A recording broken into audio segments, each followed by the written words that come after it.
What is happening, everybody? I hope you've had a good... Back in like 2005, something like that. I think my first con was so good. It's Friday Junior. It's Friday Junior, it's podcast day, it's payday. And when you come out, do it electrically. Doesn't matter how you feel about the situation. My name is Raff, and always before we start the podcast, because we just want to talk about it. We want to talk about music, and just share those stories and experience. This is my co-host, Carl, aka the BeerBuddy. He is hailing you. This sort of weird era where they're sort of right in that post-grunge. Look, you're fighting the good fight in today's world. My war was fought 40 years ago, really. We are the two dudes who talk music, and we are here. Hey, I'm too quick on that air horn button, mate. How you doing? Yeah, that is amazing. I love every second of it, dude. Fantastic.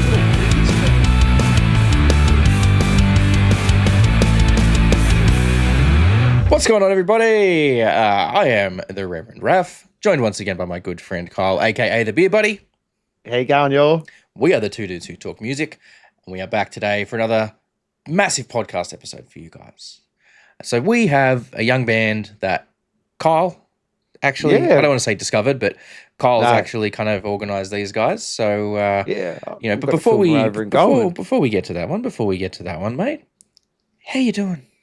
I'm good, man. Keen to get this done, and I mean, look, it's coming up towards the end of the year.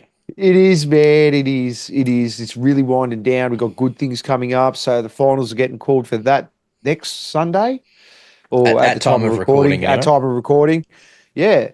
But other than that, I'm just gearing up for Christmas with the kids, man. How about yourself? Yeah, man. I mean, obviously we kind of talked, a lot of stuff going on, but getting there. Looking forward to having a couple of weeks off work over Christmas. Like, that'll be nice. It's all kind of coming along. We got our live stream that's going to be coming up between Christmas and New Year. So we're going to be putting that up soon. We're going to have some cool guests, and we're just going to talk a bunch of shit, have a bunch of drinks, and just chill out. And that sort of nebulous period between Christmas and New Year when you're never quite sure what day it is or what's going on. Mate, that's that nice kind of limbo period. The most wonderful time of the year. Yeah. Absolutely. So we'll have that coming up. So definitely keep an eye out for those details. And of course, as we've mentioned a couple of times previously, we do have a new series debuting in 2025. That's going to be rocking around the world. We are going to be focusing on hitting randomizer on a great big map of metal bands from all over the world, seeing what we find, what we stumble over.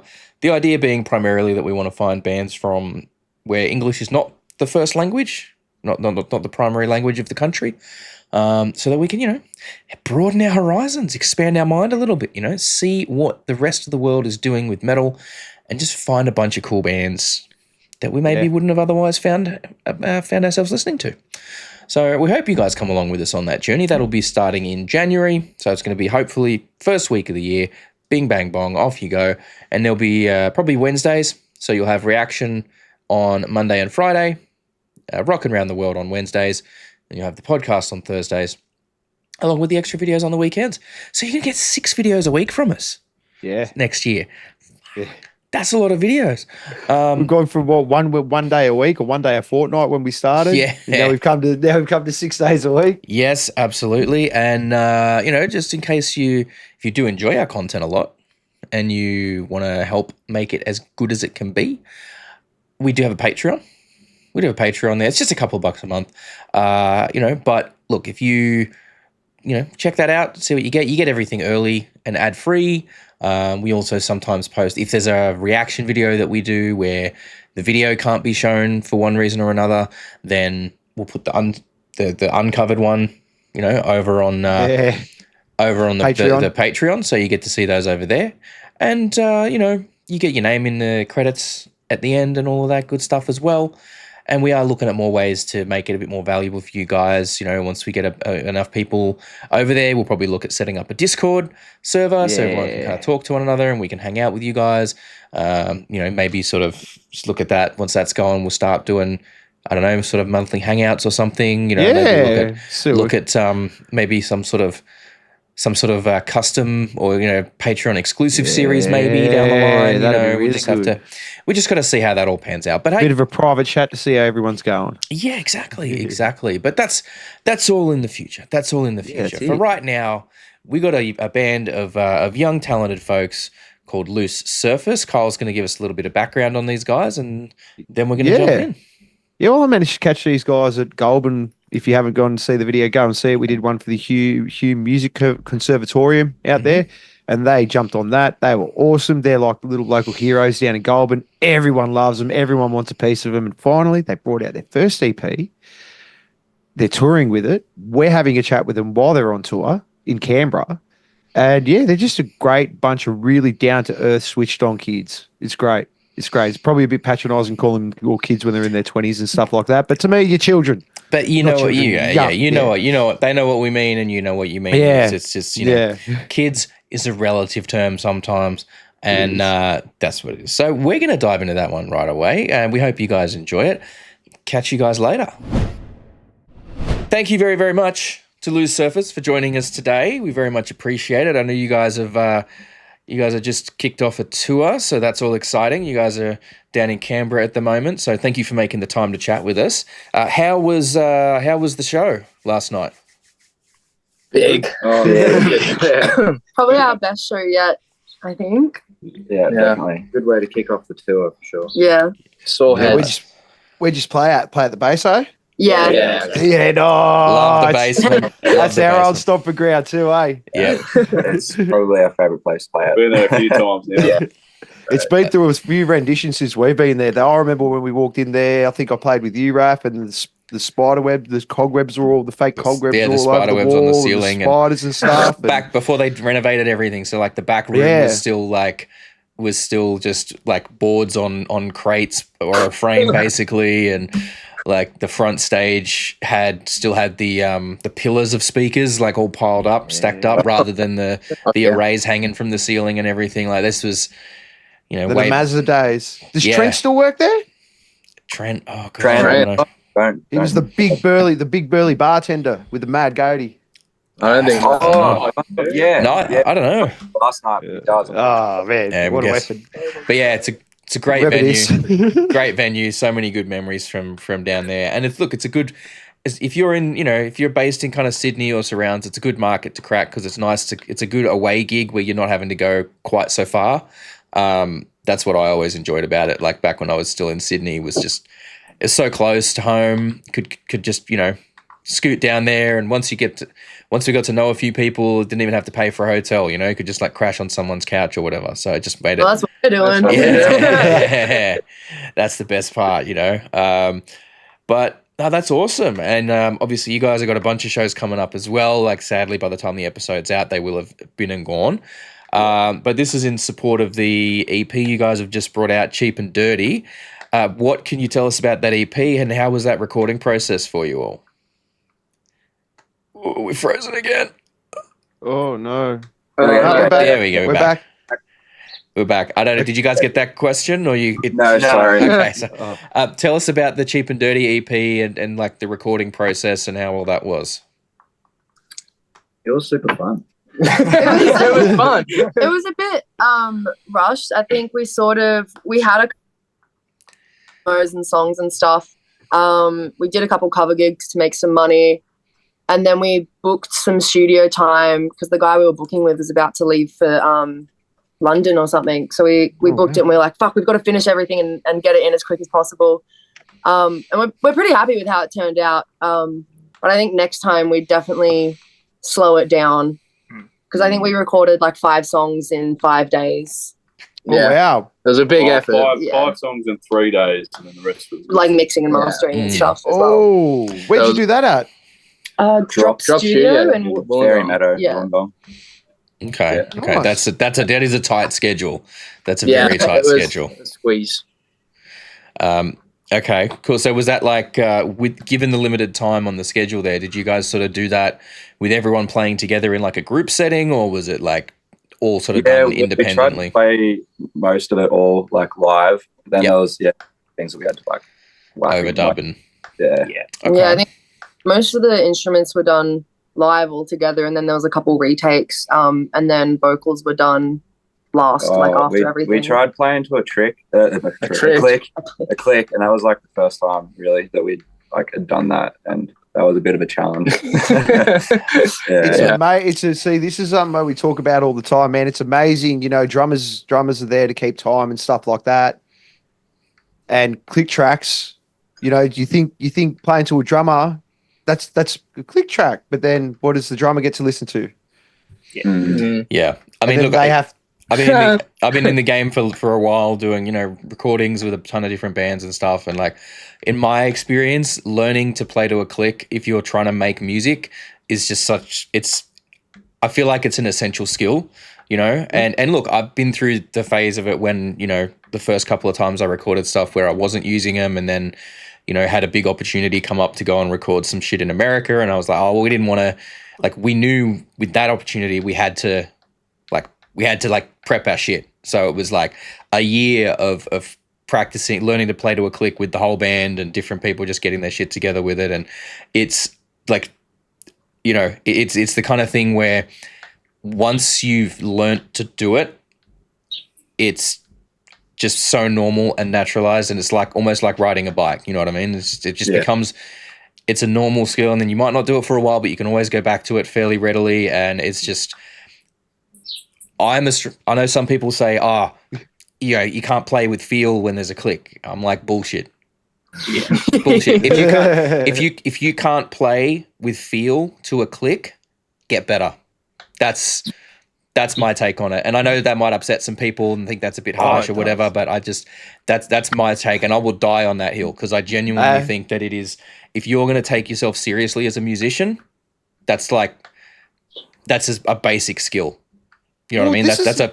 That's a fucking, like, that's where the bar is. Are you saying? No. Look, at the end of the day, and I'm not trying to lecture you guys or anything. I'm sorry. I'm not meaning it to come across that way. Every single music class that everyone took, what's the first thing you do? Clap timing. That's a click track. It's a click track, and you learn how to do different timings. That's learn that shit. Look, I'm not saying that you always have to play two-way click track all of the time. What I'm saying is having the ability to do so is very important. And it's a tool that you need to have in your arsenal as a musician. To the point where, like, I'm at this stage, I'm just like, I'm just not going to fuck with anyone that can't play to a click. You know what I mean? I'm just not going to do that with the people I'm working with. You know, I consider it a basic thing that's a bare minimum for anyone I'm going to work with. Because I just, you know, look, I'm a bass player. Like, rhythm's half my shit. You know what I mean? That's just, I don't know. I take it very, very seriously in that regard, and that's just kind of how it is. But look, I was having a bit of a listen to the stuff you guys had up on YouTube there, and look, I'm digging it. I'm digging it. You know, like, it's a nice groove, it's a nice vibe going on there. The rawness in that, I think, kind of works in your favor for the style 100%. You guys are playing in the sound, like, matches the name. Yeah. Loose and dirty. Yeah. But don't forget, you got filthy compression rates on all these fucking services now too. So, I mean, it's already getting. Yeah. But I think, well, that's just it though. Like, it's the kind of thing where some genres work a lot better or have a lot more wiggle room for a rougher sound. You know what I mean? And that's kind of one of the things. Like, you look at, what's the band I'm thinking of? Them Crooked Vultures, right? Like that. The whole idea of that out, like they recorded that in the same way, like they were just all in the room, and obviously, you know, fairly fancy version of it, but they were all in the room jamming, playing the stuff together, and that's what it sounds like.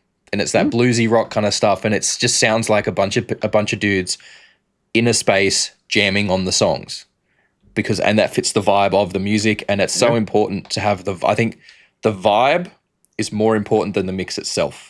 A lot of the time, like you know, if the mix is a bit rough, but the vibe's there, you can get away with a lot. Yeah. And not just that, it actually captures your live sound very well, like your live appeal very well too. Because after going out and seeing you guys at the Goulburn show that I did a bit of film for, that we did a bit of film for on here, the recording's perfect. You say it was rushed. What would be the biggest thing that you say you learnt from this?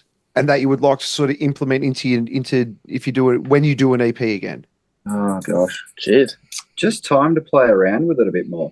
Like maybe 2 weeks. Just have a post. yeah.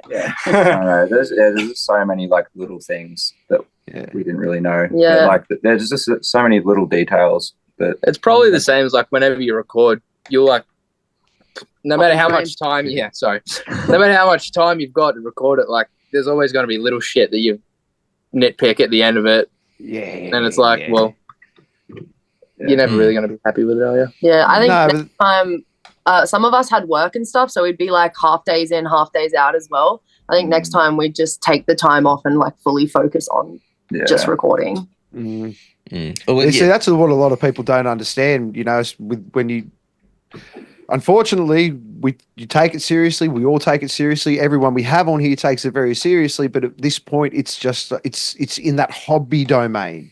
Yeah, because you're not making that sustainability out of it, and people don't understand that you got to work. And you got to go pay for your recording, and then you got to have time off work to go do your recording. Yeah. And then you got to put it up on Spotify for free. We paid like $9 with all that. Yeah. There you go. Making a little bit.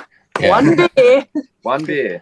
That's it. I think I've still got my somewhere my first like royalty statement from APRA AMCOS, where it literally was a single cent. So I printed the statement and got it and framed it, and I got it hanging up in the studio because I'm like, it's a single cent royalty statement. I was just like, that's hilarious. Yeah, that's great. You know, it's just one of those things. Like it's and as Kyle said, like I mean, having it, you really have to try to. I think at this stage, it's almost the most people can hope for is to make it sustainable. You know, but even then, that's the vast majority of people. That's not going to happen. You know, a lot of people are just going to have to continue to pour their personal finances into a project like this, and it's an unfortunate thing about the state of the music business.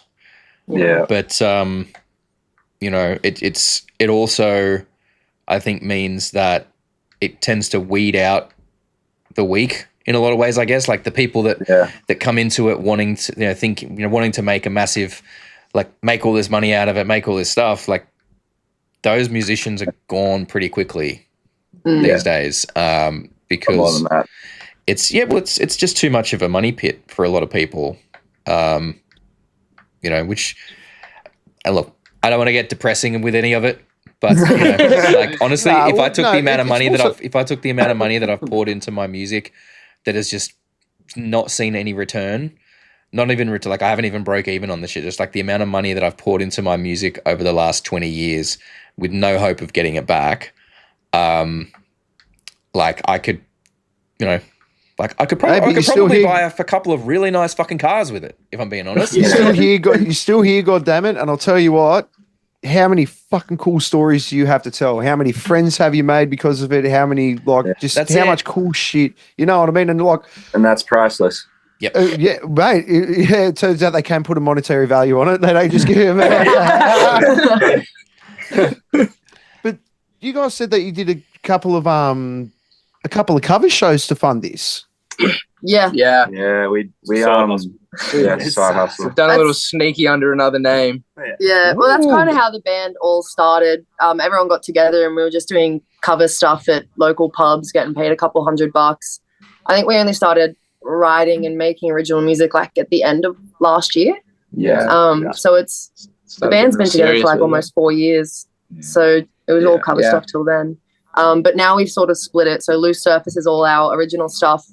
We've got another name for our cover band, Midnight Delight, and we just play at pubs, normally like 3 or 4 hours, like $1,000 or 1.5, and then that funds our tour, like places to stay, recording time.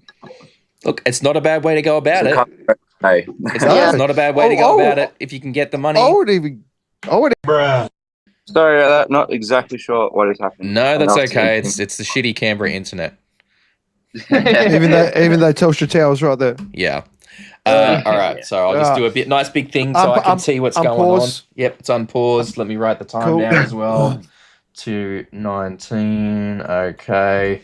Sweet. No, Don't worry you're about it, fine. guys. You're fine, guys. I'll put a little. This is the fucking way the game goes on the internet. That's it. I mean, it's how it is these days. You know, like it's just kind of. You'd think 5G would make it a bit easier, but no, they want to just fucking. See, when shit like everybody. this happens, I seriously doubt we got that live feed from the moon. Don't start getting into that shit, man. I believe we did it, but I just don't think we got that live feed. I think it might have been delayed. Okay, so where were we? What were you saying? We when were things talking kind of went sideways there, Carl. Talking about the cover shows and how they were using them. Yeah, that's what we were on. And Midnight Delight. That was the cover gigs to make money. I think. Yeah. Well, I think it's a great idea. I think more bands should consider embracing that sort of idea. You know, because like, hey, if it makes money, I think it's helpful. Yeah, it also helps mitigate the personal, financial input. Yeah. So it's more of like you just pull all the money you get from the covers into it, so nobody really has to put their own stuff in. Yeah, it does help. Yeah, it's where we play our skill, like playing with each other as well. Yeah, precisely. It's a great way to just you keep your chops up and you get used to playing with each other and just getting your cues and knowing what's coming up from little subtle cues that each other has, which is something that takes a lot of time. But if you're working with material you're already familiar with, it's a little easier to sort of learn those processes as you're going through, you know? So this is your second EP you guys dropped, you were saying? You there? No, this is our first. First one. Okay. Our first EP. We dropped one of the songs as a single, as like a teaser before we dropped the EP. Right. That was Centerline, yeah? Yeah, Centerline. Okay. Cool. It's heaps mad. So how did all of you guys like get together in the first place? It kind of happened in drips and drabs. So I only joined the band like 2.5 years ago, but you guys have been together for like 4 or 5 years. Yeah. How did it start? Meeting at pubs. Yeah, pretty much pubs. I just finished school in 2020 and then went out to that hurts. The town, all the other that hurts to hear that. Sorry, it does. Just finished school. Only just. But yeah, went out to the pub, and met a couple of the guys, and like, oh yeah, got talking. I play the guitar. I'm like, oh shit, we got a band. Want to come play? And like, yeah, righto. So I was in the band after that. It was like 2 sentences. We just bumped into him and we're like, you look like you play guitar. And he goes, I do actually. Oh, do you want to be in a band? Why not? And that's pretty much how everyone else came along. Yeah, pretty much. I went and I saw them play at some gig in Goulburn that my friend invited me to. And then everyone just went out to the pub afterwards, and Tyson came up and he said, hey, didn't you sing in a band in school? And I went, yeah. And he goes, do you want to be in this band? I went, sure. And then I was in the group chat. Oh, see, what a nice, that's a great way to go about it. You're just like, yeah, okay, cool. Yep, let's do it. Yeah, sure. Yeah. Sounds good. You have long hair. Do you play the guitar? That's why we have 3 guitars. Yes, I do. It's great. You guys look like you have so much fun on stage as well. Like when I saw you all at Goulburn, it was awesome. You had everyone going. You're obviously local heroes down there. Yeah, we try. It got even funner. This man Zach just got wirelesses. Yeah, we got wireless. Yeah. Those first couple of gigs, after you get the wireless, it's you're like, all right, let's test the limits here. And you're just like, how far can I go? People like walking outside, going around the block, like go take a piss. That's it. Oh, mate, everyone that plays at Elton Chong's that has a wireless sends out on the sidewalk. Yeah, well, that's it. It brings more people in, right? You got someone like shredding out on the sidewalk, and you can hear it coming out from inside, and it's a nice vibe. See what this is. Publicity. Go there next stage and show up. For sure. So that's awesome. What's obviously, it's been a pretty hectic year for a lot of people. you guys are closing it out with, this release and a bit of a tour and everything, which all sounds like a great way to sort of wrap up, 2024.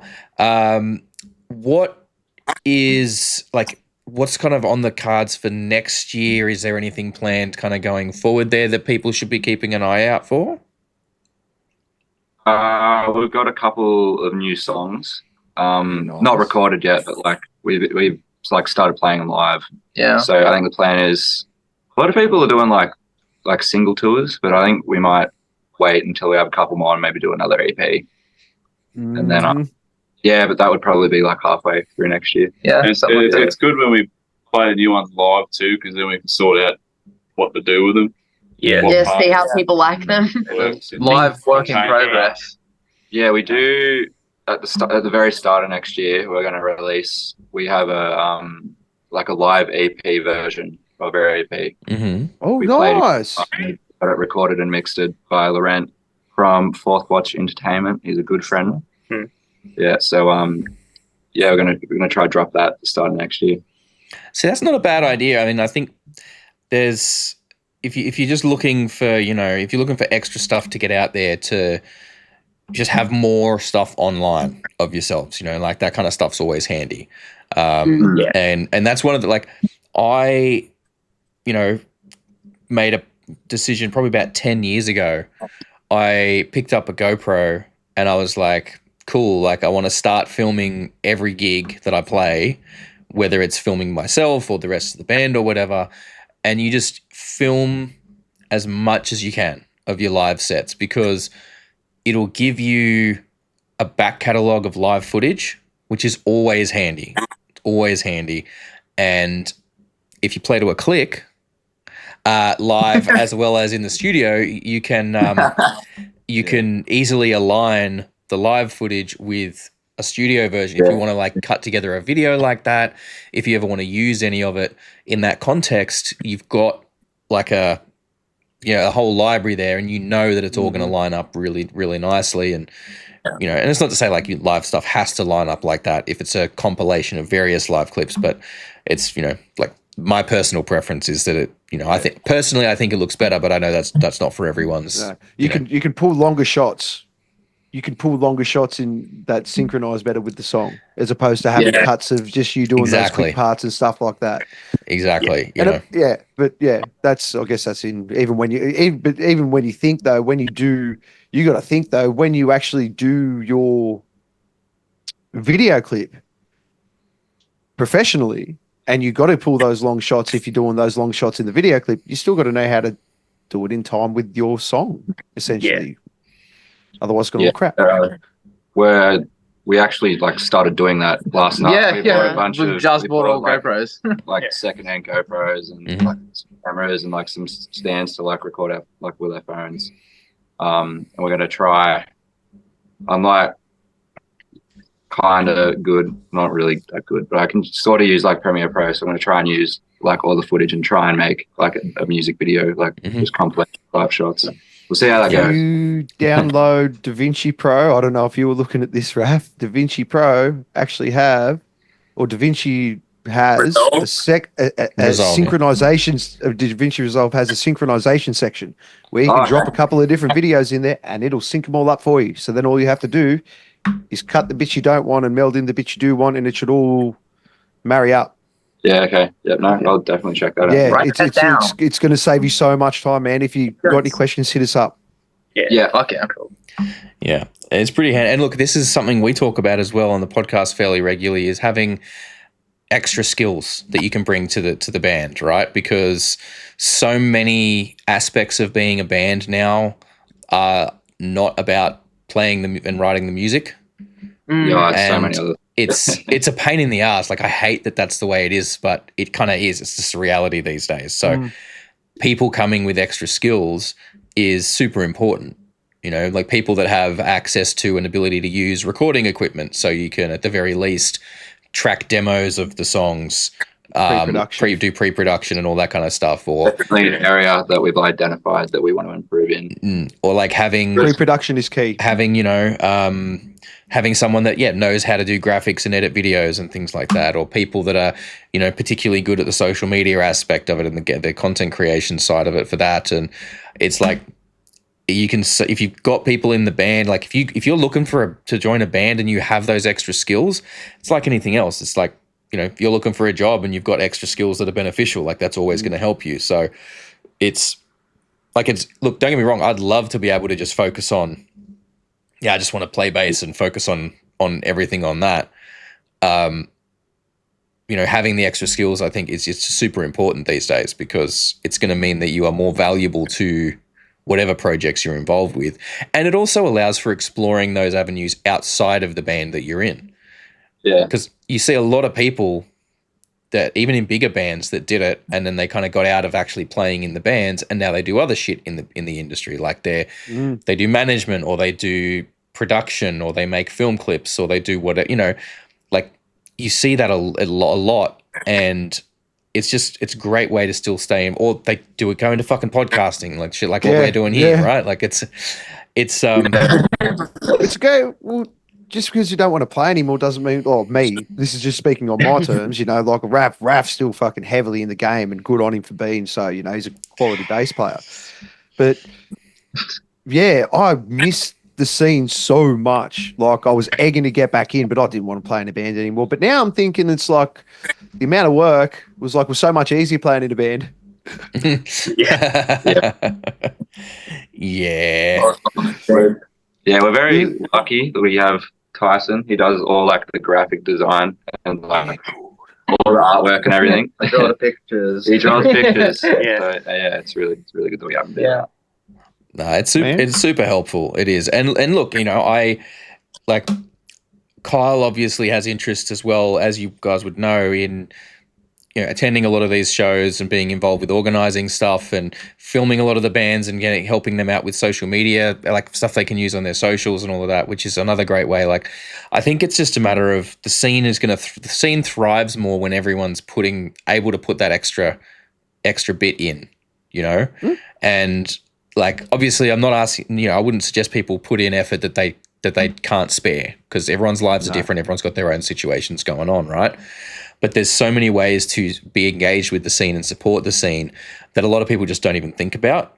And maybe it's not for lack of wanting to, like Kyle said, he was just like, he was wanting to be involved, but didn't really know how for a while. And then we kind of like started looking at the YouTube thing and the podcast thing and all that side of it. And we're like, okay. And then Kyle's going out to shows and filming stuff for bands and getting the socials and all that side. It's, I think if more people were just going, okay, well, I'm not playing in a band, but I have this skill and I want to utilize that to help support the music that I enjoy, go out and talk to bands and be like, hey, this is a thing that I can do. Would you be interested in that? And a lot of bands aren't necessarily going to say yes, but some of them will, and then you'll be able to help them out and get some ground with it. And if you enjoy it, cool, you can keep going with it. And I think that if more people were doing that, like, because just like they always say, supporting your friends' bands can be completely free. You don't have to buy their shit. You don't even have to attend their shows. But if you're liking their shit, sharing their posts, engaging with them on social media, that helps them get traction to a wider audience. And, even these days with Spotify and all the streaming services, listening to their shit is basically free. Like, you're paying for it anyway, so you might as well listen to your friends' bands and get them some numbers and, at least do them the decency of checking it out. And this is where I think a lot of people just kind of fall off and get stuck in the listening to whatever they used to listen to 20 years ago, and that's kind of all that they ever listened to. And then they want to complain that there's no good music anymore. These all listened to the Wiggles 20 years ago, bro. Yeah,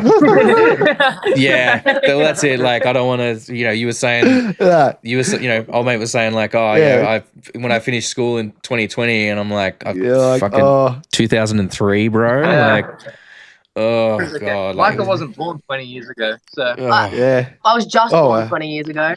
Wow. That's crazy. Man, the greatest thing about you lot is you got your whole lives ahead of you. Yeah. You just got and doing stuff like this and your EP and doing the cover shows and then doing your original stuff on the side. It's just everything is a learning process and you're doing it at such a young age. And you got the ideas are there. You got the right path. You got the right drive. You got the right ideas to get to market it to an extent where you can actually do other things, keep playing music and help pay for it. So whatever you're doing it right. It's awesome. You got such good heads on your shoulders for your ages. Thank you. Yeah. And I was doing this all the time when I was your age. I want to give a lot of that credit to Tom. He's been doing a lot of the behind the scenes management and all of it. Yeah, and getting us our gigs, running the social medias, networking. Most of that's Tom at the moment. We're trying to split it up so that everyone takes on a bit more because he's pretty full on. But up until now, that's all been Tom. Yeah, he's Tom manager. Tom manager. Yeah, full-time job. Thomas the tank engine, mate. He's going. Keep on chugging. I'll keep on chugging. Only up to 3 pints. But this is how it is. Like, you know, when I moved up from Sydney to Brisbane, and you know, once like COVID started waning and I could get out and start experiencing a bit of what the local scene had to offer, that's something that really struck me, was like the amount of people that were born after I started playing music and are now out here playing gigs, and I'm playing on the same shows as these people, and they are so much further ahead in their understanding of music and the music business than I was at the same age. And, you know, that some people would look at that and be shitty about it. They'd be jealous of it. They'd be like closed off and gatekeepery and all of that stuff. And I'm like, I am so happy to see that and experience that, because it makes me go, all right, the future of the music that I love is in really good hands. And that is just like, that's inspiring to me. You know, that's part of what made me want to go, fuck, I need to find out how to be more involved with this. And so when I see, you know, and I like when I see a young band that is putting the effort in, that has their head on straight, that's getting out there and putting the work in, but knows way more than I ever did and is doing it the right way. Because you guys have access to so much more information than we have, you know, than when Kyle and I were getting into it, right? Kyle and I were getting into it still on the illusion of how it worked back in like the 70s and 80s, right? Like where you'd get your band would get signed by an A&R thing, and then you'd fucking get developed, you'd make it, and you'd do the whole thing. You know, nowadays it's like you've got so much more resources available to learn to do so much of this yourself, and it allows you guys to retain a lot more control over your stuff. You're not having to do the stuff you don't want to do. You're able to make the music that you want to make without compromise, and you know, you're not having to chase trends or anything like that. You just get out there and just do it for the love of it, which is so, I mean, that's so important. If you don't have that, you're gonna just burn out on it and give it up, and you know, sooner or later. But so seeing that is just, I love it. That's it what makes jobs are for, man. yeah, burn out at your job, not at your hobby. Yeah. But yeah, no, like I always appreciate. I'm always appreciative of seeing young bands that are putting in the work, because it's just means that I know, yeah, like I said, I know that the future of that kind of music, you know, is in the hands of people that care about it as much as I do. And I'm not saying that like I'm some authority on it necessarily, but you know what I mean. It's like, it just on a personal level, it just makes me really happy. So yeah, like try and tell all the older ones too that it's fine. Just calm down. If you actually go and check out some of the local music you got around you, it's actually really fucking good. And you'll find joy in it, and it will make you feel like, it will give you that feeling of 20 years ago, but it's fresh. Yeah. Nothing's better than that, except for New Coke. Nobody wanted that. Nobody wanted New Coke. But when you've got bands that are playing styles that are like, you know, come back around again after 20, 25 years, like the way grunge and nu metal come back around, and like, you know, there's bands out there doing like the even the glam rock stuff still, like that's kind of still happening out there. And, you know, if you like that shit, there's new bands doing new music in that fucking style. You just got to actually get off your ass and look for them. Yeah. Yeah. Yeah. Man, I went out to Steel Assassin last weekend. Video comes out for those. The video will be out for that. But man, I saw Raven. They're like an old school Where power was metal. But that was at the Bridge Hotel. Saw that at the Bridge Hotel, and that was banging. Like they were good. But then this young Peruvian band came up called Hyena, and hopefully we'll have them on the podcast when they get back to Peru. Can't wait to have them on. Young dudes, man, and they tore it up. They were just it.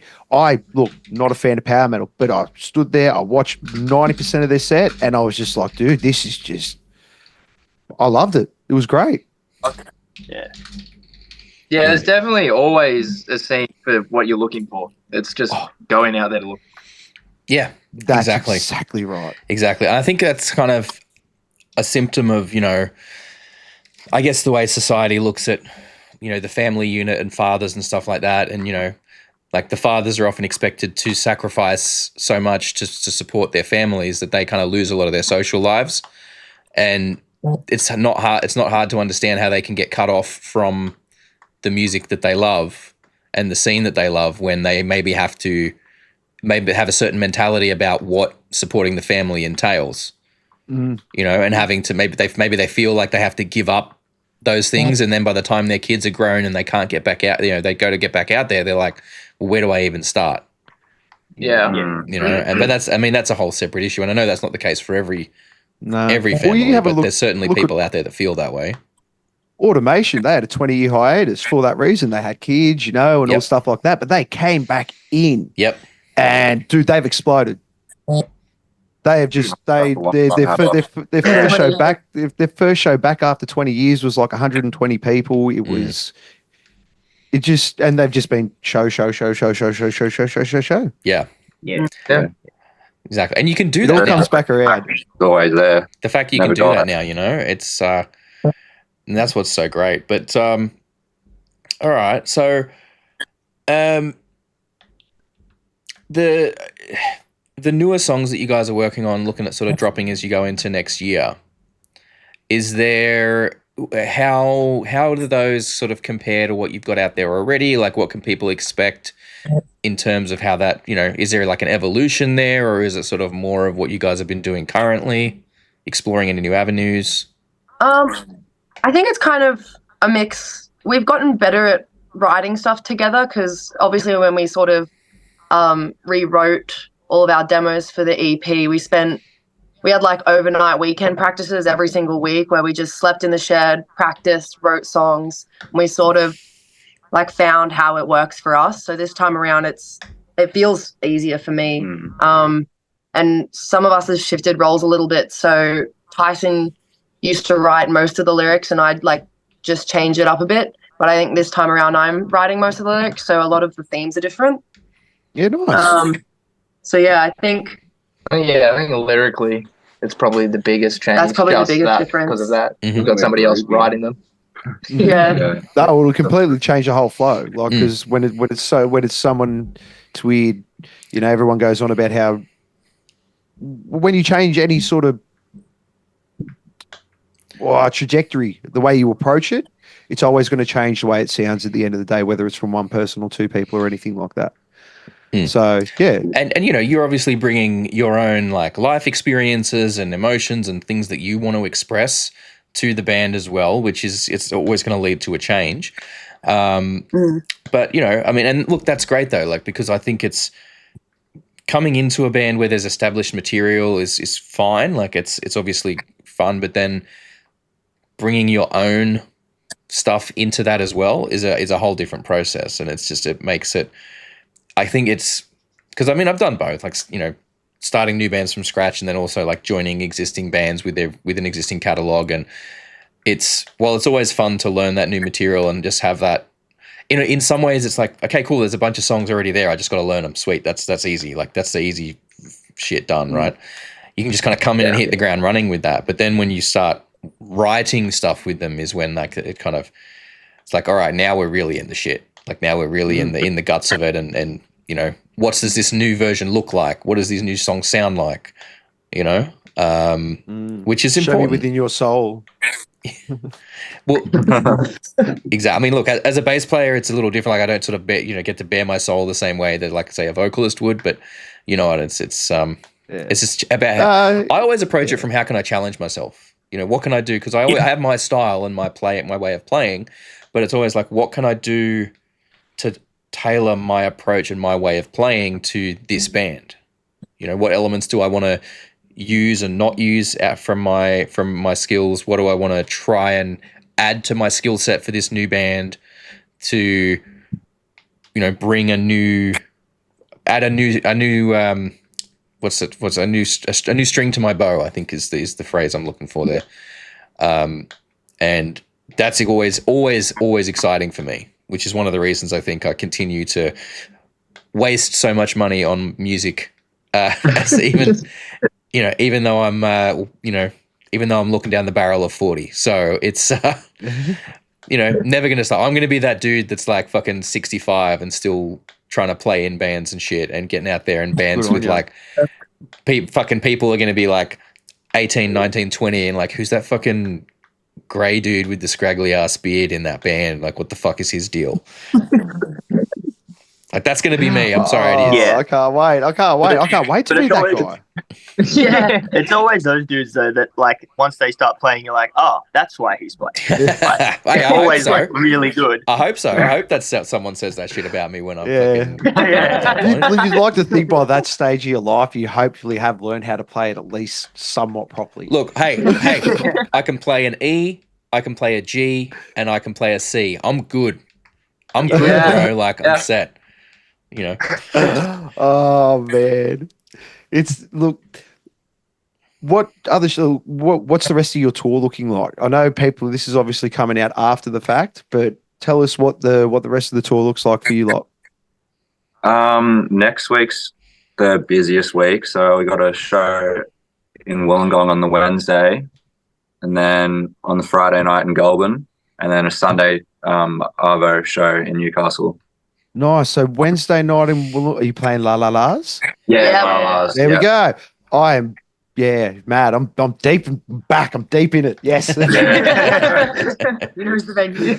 You will love that venue. You will have a great time there. You will have a great. I've never been, but from what the people up here tell me, I've never been, but it's great. No. Like I've got a very good handful of friends that regularly play there. I think Discuss just played there too this Wednesday. Okay. Yeah. Yeah, some friends from Queensland, and you'll have a mad time there. We jumped on a bill like very last minute because a band pulled out. We played there last month, and it was so good. Yeah. It was like a really like heavy bill as well. So we had like people moshing and circle pitting circle pits and shit to our songs, which we like has never happened. And we're just like, sometimes that works out well though. My partner was in the pit like full on trying to punch people. That's good though. Like it's nice to sometimes being the odd one out like that can be helpful, you know, because it's.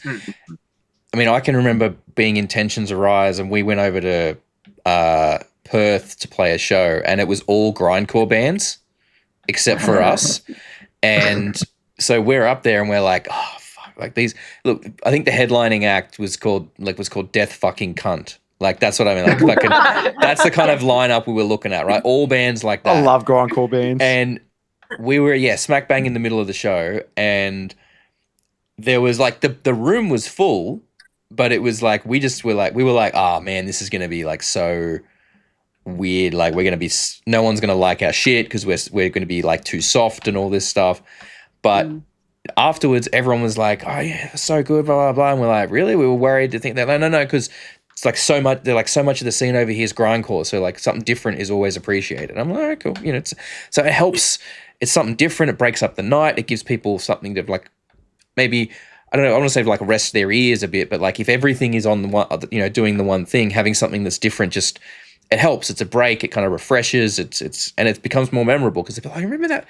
Yeah, those guys, they were really good. Like they stuck out. They were doing something different. So it can help. You'd be surprised how well things like that can go for you. That didn't happen when bloody Silverchair opened for Pantera back in the day. Yeah, but look, Silverchair still did all right for themselves. Yeah. That's true. So That's true. I didn't write one of the greatest Australian albums to have ever been made by making Frog Stomp. So yeah. at 16 at that. Was it 16 or 15 or 14, something? 15, whatever it was. Maybe even earlier. I think it was like 14. 15. Yeah, they were 14, 15 when they wrote their first song. There you go. Crazy success that you guys have had. And hey, if any of the members of Silverchair happen to be watching, please open invitation. Yeah. Hi Daniel. Hi Chris. Hi Ben. Come to Newcastle. All right. So, so you just got to get. So you guys are playing there. Go find them. Yeah, exactly. So where's the best place for people to like find you guys and keep up with what you got going on? Probably Instagram. I think that's our main one. Yeah, what's where's that? Was Loose Surface? Loose_surface. Yeah, loose_surface. Yep. Cool, awesome. Cool. We'll try and have links down in the thing for people as well to make it a little easier for them. So, and obviously the stuff's up on the YouTube there, out on Spotify as well. I would assume. It is the new EPs on Spotify. I don't even know all of them. Yeah, but cool. Got to get it out there on all the platforms. That's one thing that bugs me, man, is when people have it out on like just Spotify. Yeah, we should be surprised how many bands that's the case. It's like only on Spotify. It's not on YouTube Music or any of the other ones. I'm like, you're just limiting yourselves here, guys. Like the more platforms you're on, the more. Yeah, we just put on like DistroKid, and it was like it put up the list of all the things I was on, and I was like, I haven't even heard of half of these. That's it. That's what you want. That's what you're gonna do. If you're gonna have it distributed, get it out on everything, because otherwise you're just hurting yourself. You're just limiting yourself. All right. Well, thank you very, very much for taking the time to chat with us today, guys. This has been awesome. We'll wrap up the podcast now. Don't go anywhere, because we will get on to the other videos that are going to be coming for our viewers in a couple of days' time. But look, thank you so much for taking the time to chat with us. Everyone, thank you for watching this episode today. I've been the Reverend Raff. He has been the BeerBuddy Kyle's on this side. I keep forgetting podcast. He's on this side as opposed to reactions when he's on the other side. This has been Loose Surface. You can get all the links to their stuff down the bottom there. You guys have been amazing, and we'll catch you guys next time. Peace. Thank you so much for hanging out with us today. We really hope you had a good time. If you did, please consider hitting that subscribe button and the notification bell down there. It helps the channel grow. We are still a fairly young channel, and we like to try and grow our audience all over the world. We do also, for those of you who are interested, have a Patreon. It's just a couple of bucks a month. At the moment, you get all the videos early and ad-free, but we are working on ways to increase the value of that and make it a bit more enticing. So don't forget to keep an eye out and check back on what's going on over there. Other than that, thank you so much for your time. Enjoy the rest of your day.